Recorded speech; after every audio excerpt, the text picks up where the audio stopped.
The officer put me in handcuffs on the floor of my own barber shop, while a 14-year-old boy watched from my chair, half his hair still uncut. $700,000 and a termination letter would come later. But in that moment, on that cold linoleum I had mopped myself that morning at 6 a.m., all I could think was, this is the floor my father walked me across when I was 7 years old and said, "One day, Marcus, this will all be yours." He never mentioned anything about this part. But to understand how we got to that floor, to that boy's face, to those zip ties, to everything that came after, I need to take you back 3 weeks, to a Tuesday in October that started the way all my best days started, with the smell of pomade, the sound of clippers, and a world that still made sense. I had owned Johnson's Cuts for 11 years, not managed, not worked at, owned. The deed was framed on the wall next to my business license and a photograph of my father cutting Mayor Williams's hair in 1987, back when this neighborhood was different and the same all at once. 4 chairs, 2 of which I rented to my boys Deshaun and Rico, men I'd known since we were trading lunchboxes in 6th grade. The waiting area had 6 leather chairs my mother helped me pick out from a furniture liquidator in St. Louis, and she had stood in that warehouse with her reading glasses pushed up on her forehead and said, "Not those, baby, they'll crack by winter. These ones." She was right. 11 years later, those chairs had held thousands of bodies and hadn't cracked once. The walls were covered in photographs, athletes, musicians, kids from the block who'd graduated college, kids who'd come back home, kids we'd lost who we refused to stop seeing. It was a barbershop the way a church is a building, technically accurate and completely insufficient as a description. My regulars came in around 9. Mr. Patterson, 73 years old, every Tuesday without exception, same trim since 1994. He brought donuts from the bakery 2 blocks over and set the box on the counter without saying a word, and I nodded without saying a word, and that was our entire greeting ritual, and it was the most civilized transaction I knew. By 10 the waiting area was full, and by noon it was gloriously loud. Somebody always arguing about basketball, somebody's kid working on homework in the corner, Deshaun running his mouth and his clippers simultaneously, both of them moving faster than anybody else in the room. I had built this from a loan my mother co-signed when she was 58 years old. "Don't make me regret this," she'd said with a smile that already knew she wouldn't. I was 38. I had never been prouder of anything. The first time I saw Officer Daniels, he was standing on the corner outside with his thumbs in his belt, staring at my entrance like the building owed him money. This was a Wednesday, 3 weeks before the arrest. I noticed him because he wasn't moving, not walking a beat, not talking to anyone, just watching. Deshaun caught my eye in the mirror and gave the smallest shrug, the kind that says, "I see it, you see it. We're not making it a thing yet." I went back to my client. Cops walked the neighborhood. That was the job. I had nothing to hide, and I was not going to let a man standing on a public sidewalk ruin a perfectly good Wednesday in my perfectly good shop. He came back Thursday, then Monday, then the following Wednesday again. Always the same corner, always the same posture, always that expression that wasn't quite hostility, but wasn't anything close to neutral either. One morning I was sweeping the sidewalk, something I had done every single day for 11 years, something my father had done before me, and he walked past close enough that I could read his badge number without squinting. 4471. I went inside, found a napkin, and wrote it down. I didn't know why I did it. Some old instinct. The kind that lives in your bones before your brain catches up. That tells you when air pressure is changing before a storm arrives. It was my client Terry who finally said it out loud. He was 26, worked logistics on the east side, came in every 2 weeks for a shape-up, and on that particular Friday he dropped into my chair, looked at Daniels through the window, and said without lowering his voice at all, That cop's been watching this place like he owns it. I kept my clippers moving, kept my voice easy. Some people got nothing better to do, I said. Terry laughed, but it didn't reach his eyes. Across the shop, Rico set his clippers down for one beat, just one, then picked them back up. The TV played ESPN. The clippers hummed. Daniel stood on the corner, and the feeling I'd been rationalizing away for 2 weeks pushed itself a little deeper into my chest, like a splinter working its way toward something vital. The Tuesday it happened was supposed to be a good day. 6 appointments before noon, 2 walk-ins already seated by 10:30, Mr. Patterson's donuts on the counter, Deshawn texting me apologies in all caps about traffic, which made me grin because he'd been 15 minutes late once a month for 6 years, and apologized every single time like it was the first. I was halfway through a cut on Jalen, a 14-year-old whose mother dropped him on her way to work, when the door opened and Officer Daniels walked in. Beside him was a younger officer I hadn't seen before. Pryor, I would later learn. Daniels scanned the room the way a man scans a space he has already decided he doesn't respect. His eyes moved past Mr. Patterson, past the framed license, past my father's photograph, and landed on me. "Marcus Johnson," he said.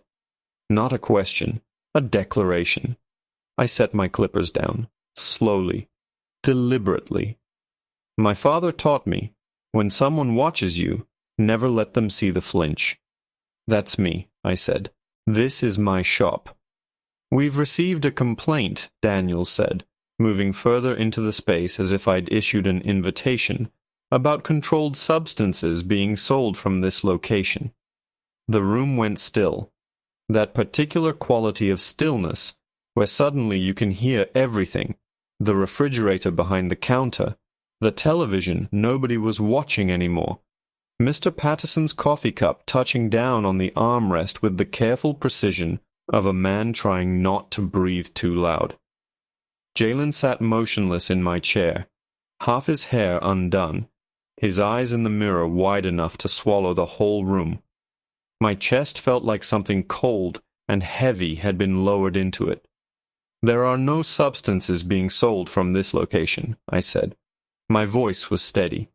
I was very proud of how steady it was. "This is a licensed barbershop.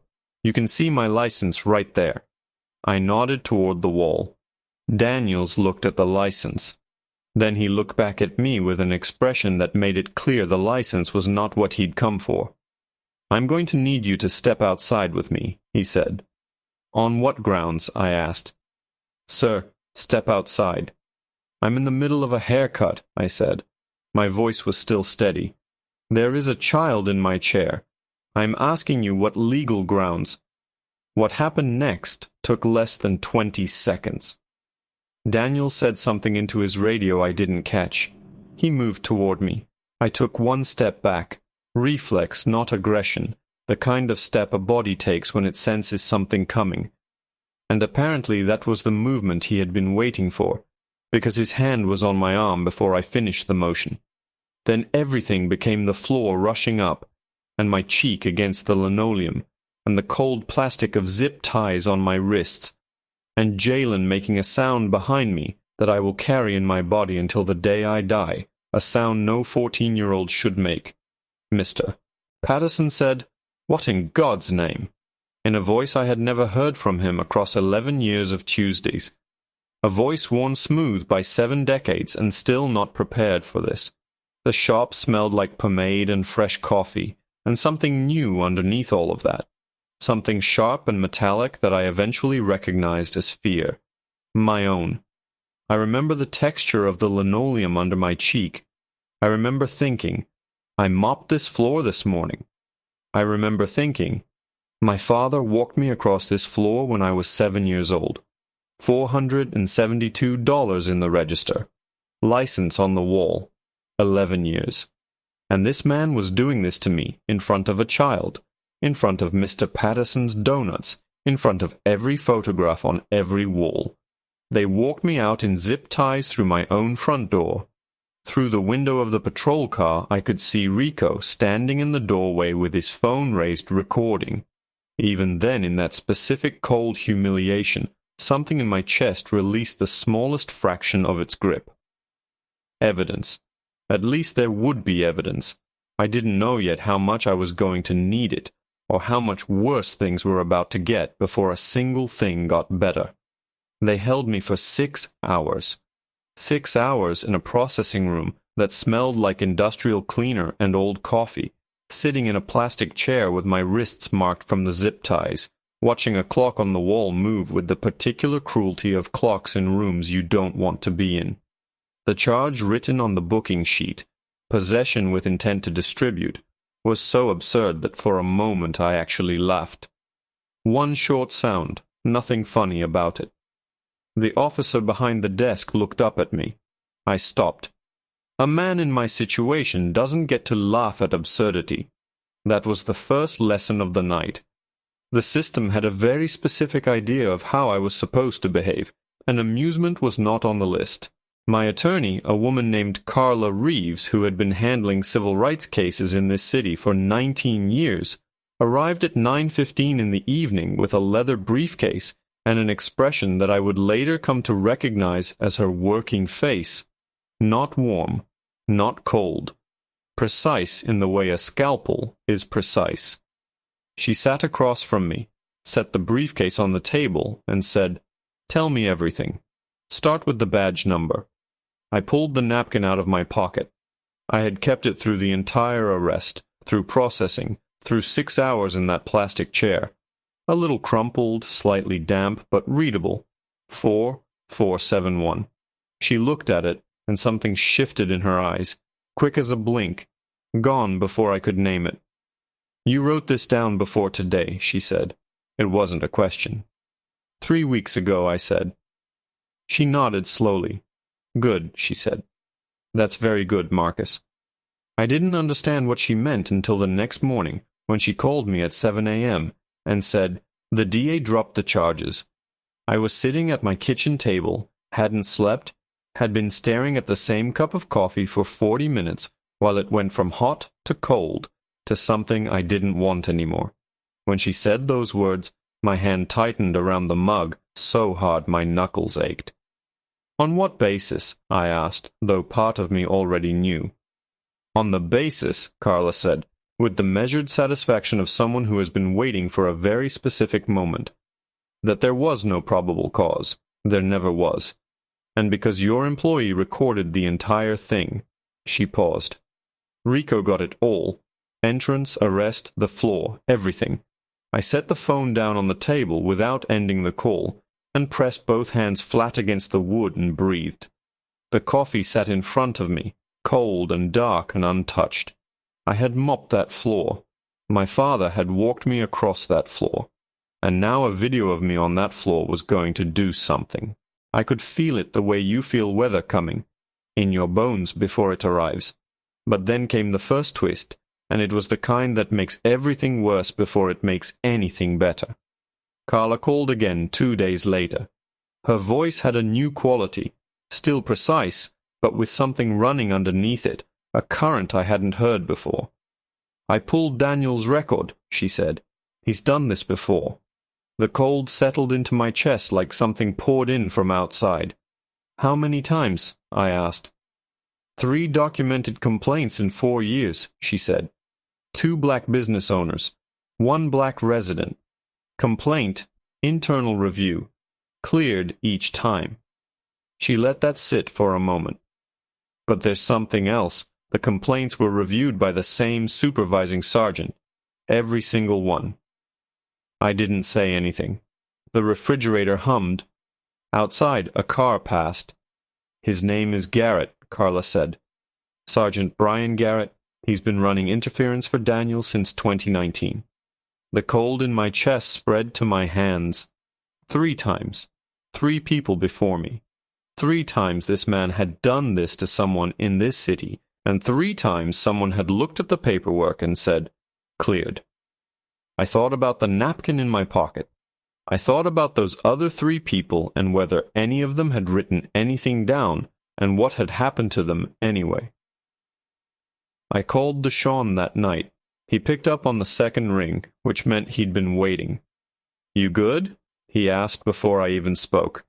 "Working on it," I said. He was quiet for a moment.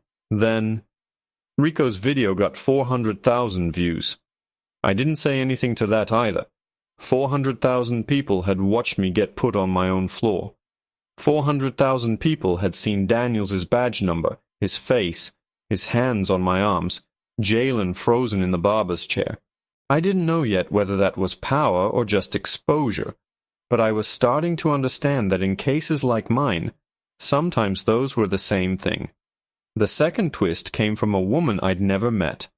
Her name was Donna Tate, and Carla found her through the third complaint in Daniel's file. A woman who had owned a dry cleaning business 3 blocks from Johnson's Cuts, who had closed it down 18 months ago, who had told anyone who would listen that a cop had been harassing her until she couldn't take it anymore, and walked away from a business her grandmother had started. Donna was 51 years old, and she agreed to meet us in Carla's office on a Thursday afternoon. And when she sat down across from me, she looked at me for a long moment before she spoke. "Badge number 4471, she said. I nodded. She exhaled. Long, slow, the sound of someone putting down something they'd been carrying for a very long time. "He stood outside my shop for 2 months, she said. Then he came in and told me he'd received a complaint. I didn't have a RICO. I didn't have a video." She looked at her hands. "I had a grandmother's business and no proof, and a lawyer who told me I couldn't win." The 3 of us sat in that office with the afternoon light coming through the blinds in flat white stripes, and nobody said anything for a while, because there wasn't anything to say that the silence wasn't already saying better. That night, I didn't sleep. I sat at the kitchen table until 4 in the morning, the way you sit when your body has decided that lying down is somehow dishonest. I made coffee. I didn't drink. I looked at the framed photo I kept on the counter. My father and me, taken the day I signed the lease on the shop. Him with his arm around my shoulders, both of us grinning like idiots, like men who can't believe their luck. He'd been gone 6 years by then. I talked to the photo sometimes, not in a way I'd admit to anyone, just quietly, the way you say things to people when you miss them, and the missing gets too physical to hold inside. "I'm not walking away," I said to him that night. "I need you to know that." The kitchen was dark except for the range light. The coffee cooled. Outside, the neighborhood was doing what neighborhoods do at 4 in the morning, breathing slowly, waiting for something that might be dawn. I thought about Donna Tate closing her grandmother's shop and walking away. I thought about those 3 complaints cleared every time. I thought about Jalen's face in the mirror. I thought about the linoleum and my father's voice saying one day, "Son, this will all be yours." Something in me went very quiet and very still, the way water goes still right before it freezes. I was done grieving what had happened to me. I was going to make sure it was the last thing that happened to anyone. Carla filed the federal Section 1983 civil rights lawsuit on a Monday morning. By Wednesday, the story had been picked up by 3 news stations. By Friday, the police chief had issued a statement that used the phrase, "We take all allegations seriously" 4 times in 6 sentences, and said absolutely nothing. Sergeant Garrett was placed on administrative leave pending an internal investigation, a development Carla described over the phone with the specific flatness of someone choosing not to celebrate before the work was done. Donna Tate gave a recorded statement. Rico's video was entered into evidence. The napkin with badge number 4471, photographed and preserved, became Exhibit A in a way that made Carla permit herself one small, satisfied nod when the judge acknowledged it. The deposition was a Tuesday in February, 6 months after the arrest. Daniels arrived in a suit that was slightly too small across the shoulders and sat across a conference table from me for the first time since the floor of my shop. He looked smaller than I remembered. Not physically, but in the way a thing looks smaller when you've spent months understanding exactly what it is.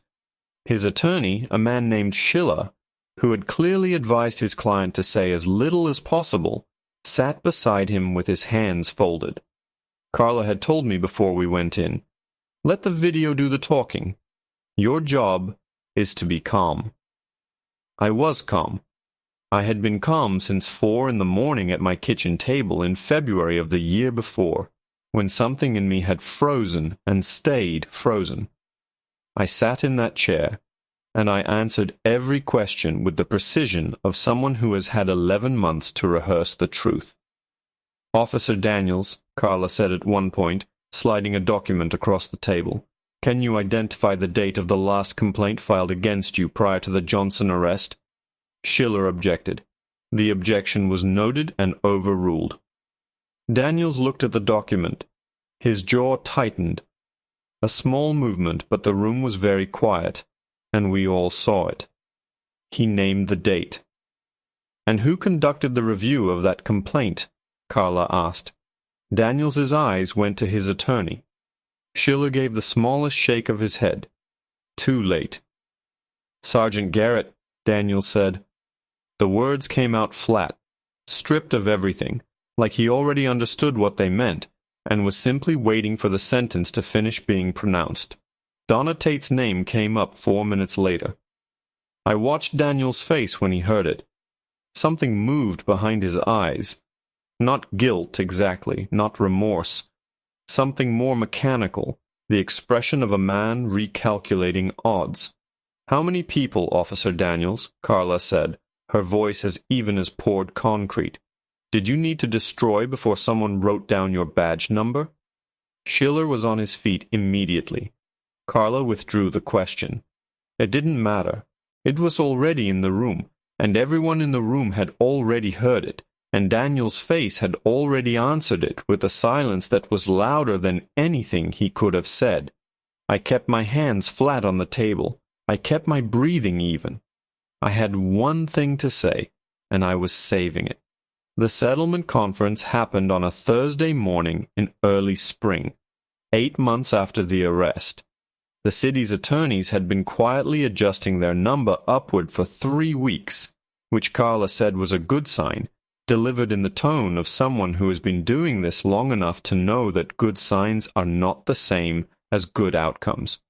$700,000. The number landed in the conference room with a weight that everybody felt. Carla looked at me. I looked at the window.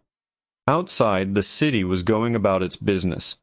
Traffic, pigeons, ordinary Thursday. $700,000, and Daniels dismissed from the force, and Garrett stripped of his rank and transferred, and a written policy reform committing the department to supervisory accountability in misconduct complaints. Carla had fought for every clause of that last part.